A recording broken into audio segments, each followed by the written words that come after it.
Mr. President, thank you very much. I rise briefly to just draw my colleagues' attention to two items that, though seemingly unconnected, that happened last week, I think are deeply connected.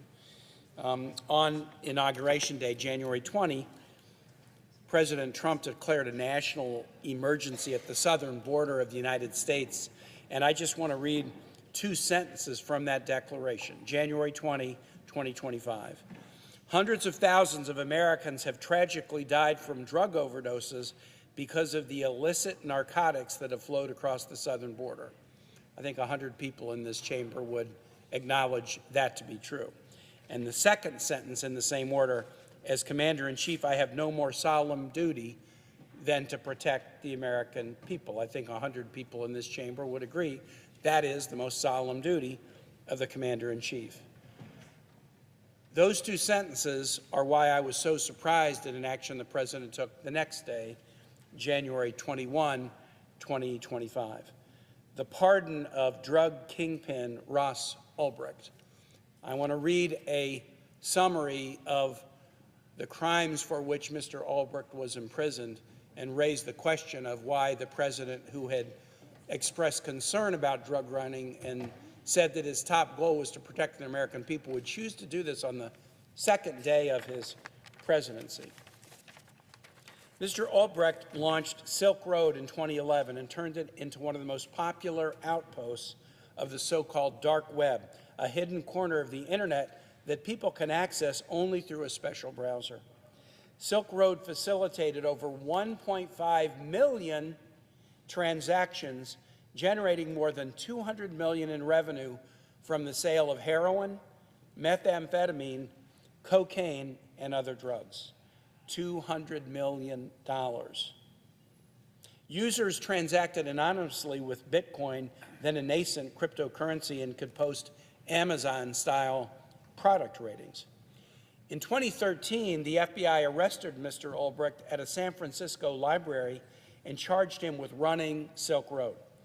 In court, prosecutors presented evidence that Mr. Ulbricht had also solicited the murders of people he considered threats to his business, though he was never tried on the murder-for-hire charges, and there was no indication that any killings took place.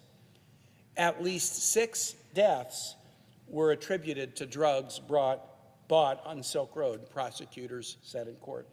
A federal judge in the Southern District of New York, where the case was tried, called Mr. Ulbricht, quote, the kingpin of a worldwide digital drug trafficking enterprise, whose actions were, quote, terribly destructive to our social fabric.